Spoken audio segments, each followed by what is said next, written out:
Assalamu alaikum wa rahmatullahi wa barakatuh. This is Liaquat and we are going through Kanz al-Daqaiq. Right, so Kanz, this is the name of the book, and you guys probably have understood the style of the book by now. Condensed text, going through the same kind of stuff that you go through if you study Hidayah. So let's crack on with it. So far we've explained about the concept of bay, transaction, Buyoo, and this kind of thing that we discussed about Buyoo. We said bay is something which is between two people or more, and it has to have this idea of mubadalatul mal bil mal bit taradi. So in other words, there has to be this idea of exchange wealth that's considered to be wealth according to the Sharia, and there has to be consent as well. Right? As long as you've got that, you have got a trade basically. So the Hanafis, they kind of focus more on the sort of like just bare minimum concepts in this transaction, and this is why it's like so easy to do bay. Right? It's easier to do a bay than it is to pray salat, because salat requires so many conditions, so many shurut for salat, and that's the nature of ibadat. Ibadat needs to be precise, exact, whereas trade can actually be something which is more you can say easy, right? So it's more relaxed in that sense. So let's crack on with this then. So last week we talked about لابد من معرفة القدر ووصف الثمن. We talked about this. Actually, we talked about وصح بثمن حال وبأجل معلوم. In other words, buying something which is immediate, and also buying something which is you pay with the credit. So you pay later on. Like for example, if I go to buy a sofa, I can pay. Maybe the shop will say to me, you can pay in 6 months' time. Right, I can do that as well. Next, ومطلقه على النقد الغالب وإن اختلف النقود. So مطلقه, so basically what this is talking about is, it's saying that the transaction itself has to be with obviously some sort of a currency. I mean, you don't need currency because there's like 4 types of transactions that you can do. Number 1 is a transaction where you exchange goods for goods, right? Bartering. So let's say I have a pen and you have a book, and I say to you, do you want to swap this book for pen? We kind of call it swapping, but really it's a trade, right? So sometimes you might go to, let's say, I don't know, car boot sale or something, and you might see something and you say, look, I've got this mobile phone. Do you want to swap this mobile phone for this? So similar to kind of part exchange, you can say that's called a muqayada, or it's called bartering. This is the first one. Number 2 is where you have cash for goods. So on one side you have goods, one side you have cash. What do we mean by cash? We mean gold, silver, and anything in its meaning, right? So in today's terms, notes, fiat currency, or even digital currency might fall under that as well. So therefore, if you want to go, let's say you want to buy something from the shops, you want to buy some, some chocolates or some crisps or a laptop or a car even, you usually pay through currency. Very rarely nowadays would people pay by giving something else in exchange. So this is known as cash for, this is a normal bay, a bay al-mutlaq. Number 3 is a transaction where you have on both sides cash. So it's cash for cash. Where do you find this? You find this in several places. Number 1, in foreign exchange, forex trading. So foreign exchange trading, where you want to buy dollars for pounds, or you want to buy pounds for riyals or rupees or whatever, that is called sarf. Right, foreign exchange, sarf, and the chapters of sarf are going to come later on as well. There's some very strict rulings regarding this, because this kind of like goes into the realm of, you can say, riba. You don't want to go into riba, interest, right? So you have this kind of like this idea of trade, which basically is where you have these currencies exchange. Another type is where you buy jewelry. So let's say you're buying jewelry, so you've got cash and you're buying jewelry, gold and silver. Then therefore there is sarf as well. So you have to be very mindful of the rules regarding sarf over there. Alright, so that's that. And then the 4th type of transaction is what we call a forward sale. Right, so a forward sale is known as salam, where you pay up front. It's like a bit like ordering, basically ordering. You pay up front and then you get your item later on. Right, so you pay up front, and now this shouldn't really be allowed according to the rules that we've said, because you buy something, you should be able to get that item straight away, right, without any sort of like delay or anything. So this is why there's rules for this, okay, salam, and then istisna, which is manufacturing. And we're going to talk about those when the chapters come. Right? So let's get back to this, what we were saying over here. So over here he says, وَمُطْلَقُهُ عَلَى النَّقْدِ الْغَالِبِ. So مُطْلَقُ النَّقْدِ الْغَالِبِ. Let's say, for example, when I go to the shops and I buy a chocolate bar, and it says on the chocolate bar, let's say it says it has a price tag, and it says 50p. Now, when we say 50p, how many different currencies are in the world that use pennies, p's? So if you take them and then you find, okay, I'm buying this chocolate, are they referring to English sterling, or is it referring to some other country? Here's where you have the issue of, is it going to result in an argument? Right? Is it going to result in an argument? Now, generally when people buy and sell, they don't really get into the argument of getting confused with the price tags. That's not really common. I mean, I know some people might kind of like switch price tags and things like that, and it causes, people to cheat one another. But we're not talking about cheating, guys. We're talking about if you go to the shop and it says 50p, and then you're thinking 50p, well, what's that? Is that talking about p European or something else? American cent? So normally when you go to the shop, you kind of know what you're paying for. You know the exact price. You know what currency they're asking for. So this is why when it comes to these kind of currencies, the rule is this: if you know exactly what currency I know, the seller knows, then there's no sort of argument there. No one can turn around. I can't turn around and say, oh, sorry, I thought you meant ancient 50p in ancient money, which is equal to like 10 pence or something. I don't know. Number two is, what if you're in a country where there is different currencies being used? Like in the UK, there's usually only one currency that is in circulation.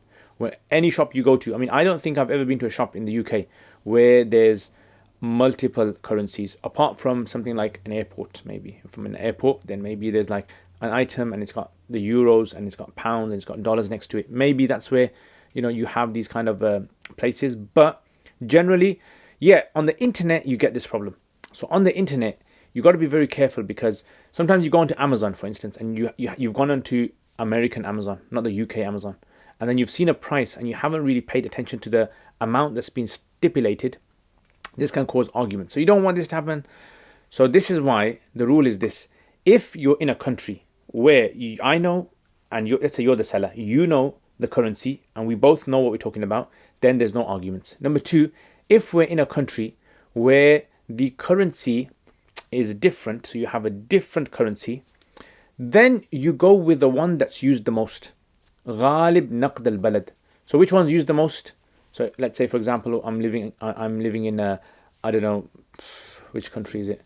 Is it in maybe it's like Gibraltar? They use pounds and they use the Spanish money or euros. Spanish money, euros, yeah, euros. Or maybe you're living in Afghanistan and they've got euros there, dollars there, and they've got maybe Pakistani rupees there. I don't know. Think of a country. Put in the comments if you know of any country which has variety of currencies being used. You can go to the shops and you can give in different currencies. So if that is the case, where there is a variety of currencies, then you go with غالب نقد البلد. غالب نقد البلد. النقد الغالب في البلد means the most predominantly used one. Yeah, غالب نقد البلد, where the rawaj, where the usage is very common. So in the UK, clearly it's pounds. So if someone's selling their car and they write down 2,000, I'm selling this car for 2,000, you're not going to turn up to his house with that 2,000 rupees and say, all right guys, yeah, you said 2,000, here's the 2,000 on my car. You can't do that, because in the UK, people generally, common sense will tell you that most likely they're talking about pounds. So therefore, there's no real argument in that situation. So he says that you go for the ghalib naqad al-balad. Okay. Now, these are two scenarios that he mentions. So he says, if you look at this, he says, وَمُطْلَقُهُ, and unrestricted mentioning of a currency or an amount, ala naqd al-ghalib. In other words, it's considered according to the predominant currency used in that country. وَإِنْ اخْتَلَفَ النُّقُودِ, and if, however, the nuqud, the currencies are different, so you've got euros being used, you've got pounds, you've got whatever, فَسَدَ إِنْ لَمْ يُبَيِّنْ أَحَدَهُمَا. In that case, the transaction will become nullified if you don't explain which currency. And this is because the currencies are now going to cause a fight. And the rule is that in trade, we don't want any trade that's going to cause a fight. If any trade is going to cause a fight, it's going to cause a dispute. You're not going to have people like buying and selling from each other in a happy way. People are always going to end up going to courts, and you don't really want that. So this is why the Hanafi say this bay is considered fasid. Now see, they don't say batil. Batil means void, absolutely hasn't happened. Fasid means it's happened because there's mubadala, there's mal, and there's taradi, there's like consent, but there's like a little component missing there, which is, dispute on what you meant by the currency. So this is why the Hanafis say, as long as the definition of bay is there, the transaction will go through, but the transaction is counted as being defective, fasid, not batil, not void. Other madhabs, they do not differentiate between batil and fasid. They say they're both the same, but we kind of say yes, they are different. Okay, that's done now. Now, so we've got two scenarios here, right? Which is you have a country where you only have one currency. That one currency goes. You got a country, actually three scenarios. Currency where there's different currencies, but one is more predominantly used. Like 90% of the time, people use the pound. So any sort of a tag you put on, the courts will recognize that you sold it for pounds. Number three is where the currencies are different. Now, where the currencies are different, this will only render the bay fasid if the value of the currencies is different. So like dollars, I don't know what the rate of dollars is, but I think it's like about £1. $1 is equal to about 75 pence, I think, at the moment, right? And then euro is like €1 is equal to about 90 something pence, right? So it's different, I mean, it's a fairly different, rate you've got. That's if the rates are different. But if the rates are all the same, like for example, you've got, multiple currencies and they all are the same, different names, but the rates are the same. So if you buy a laptop for £400, let's say currency A, let's make some currency up, Liaquat currency. The Liaquat currency is 400 as well. So 400 of Liaquat currency is equal to 400 of, this currency. So sometimes you get that. If the currencies in value are all the same, then there is no problem. Why is there no problem? Because it's not going to lead to a fight, is it? That's the main thing that we want to go for. So let's say I go to Costa coffee shop, tea shop, whatever. I go there and they say to me, what would you like? And I say, I would like, because that's what I like. I like a vanilla latte, chai latte. Vanilla chai latte. Remember that, guys. So if you're going to buy me something, you buy me a vanilla chai latte. And put in the comments what you guys like. Then what's going to happen is they're going to say to me, okay, that will cost you, would you like a regular? Would you like a large? I say regular. And then that's going to say, that's going to cost you, let's say £2.50 or £3. So if that's the case, what's going to happen is I am going to give sterling pounds, because we're not going to turn into a fight, are we? Because we know what we're talking about, right? It's not going to lead to a fight. So this is why you have to be clear in these kind of situations of what you're selling it for, all right? Because you don't want fights. And if the transaction happens, then the transaction will be considered fasid. What's the ruling of fasid? Fasid means it will go through, but ownership will not exchange. You won't get ownership until possession takes place, right? So this is like a little difference. And when we come to the chapter of bay' fasid, I'll talk more about this concept.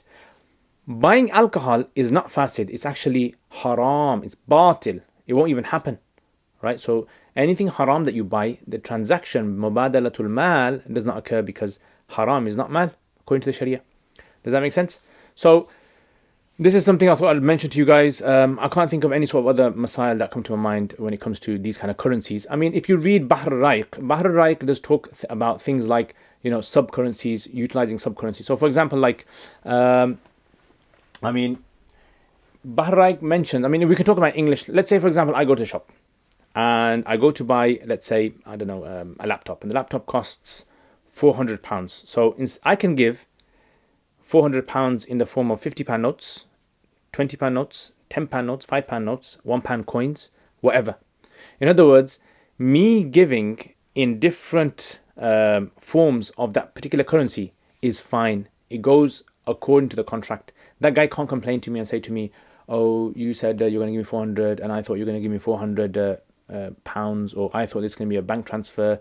No, that's not going to be the issue. You can give whatever you want, as long as you've given what you promised, which was £400 in whatever shape and form in that sterling currency. And that's it basically.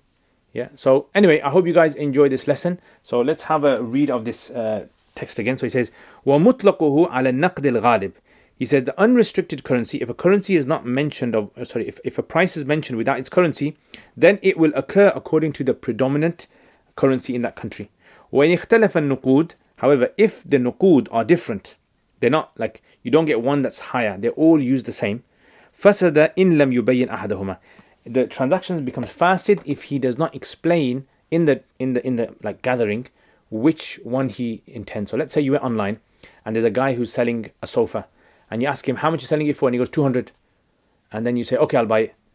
But he hasn't mentioned what currency. He could be from America, he could be from Europe, he could be from anywhere, and he's not mentioned to you the currency. Fasid. This transaction is fasid, defective. It's gone through, but it's defective. It needs to be nullified. And remember, we said before, if you remember in past lessons, we said a transaction cannot be nullified unless it's done bilaterally. It can't be done unilaterally. But bay' fasid can be nullified unilaterally, right? One person can actually nullify it legally in the courts. However, the scholars do mention, like in Bahr al-Ra'iq, he mentions that, look, if a person was to, in the gathering, was to explain, like I text the guy, I said, I want to buy the sofa, how much is it for? He goes 200, and then I go, okay, I'll accept. And then he says to me, by the way, it's euros. Yeah, I go, okay, that's fine. That's okay then. As long as in the gathering, he clarified to me the currency, so he disclosed the currency to me before we separated, then that transaction will actually go through and it will no longer be fasid because it's not going to lead to a fight, is it? So anyway, that's that. I hope you guys enjoyed that. Let me know what you think of these lessons, if they're too long or if they're too detailed or maybe they're too short even. Put in the comments, and I love to hear from what you guys tell me. Subscribe if you haven't subscribed. Press the bell button. Likes, I love likes. The likes basically help my videos to spread. I don't know how somehow YouTube works like that. So when you press a like, when you press like the bell or whatever, it kind of spreads it. So it kind of like, they'll broadcast it to other places as well so that people can benefit. So the more benefit, the more, I'll get reward, you get reward as well, inshallah ta'ala. Jazakumullah khair, and I will see you guys next time. Assalamu alaikum wa rahmatullahi wa barakatuh. Jazakumullah khair, guys, for all of your support. Without your support, I wouldn't have been able to produce the videos that I've put up on my YouTube channel. And there is so much more that I really want to do. And without the support of you guys who are patrons, generously supporting this channel, I've been able to get myself a camera, which, as you guys can see, the quality of this camera, a mic system, software. I've been able to hire an editor. So what do I want to do? I want to make lots and lots and lots of more videos for beginners, for intermediate, advanced in the subjects like Arabic and fiqh and hadith and tafsir and aqidah and all those other things as well. And for this to happen, again, this channel needs support. So if you guys want to become patrons and support this channel, then check out the link below. Also, if you do become patrons, you'll have access to videos that I don't put up on my normal YouTube channel. So check that out, inshallah. And there's most other perks as well that you guys can benefit from. And if you want to access this channel through social media, we've got Twitter, we've got Instagram, Facebook page, and other things as well that you can visit. So Jazakumullah khair again, guys. Thank you very much for your support. Assalamu alaikum wa rahmatullahi wa barakatuh. Jazakumullah khair for watching this video. I hope to see all of you guys. If you guys are interested, please leave us feedback, get in contact with us. Assalamu alaikum wa rahmatullahi wa barakatuh.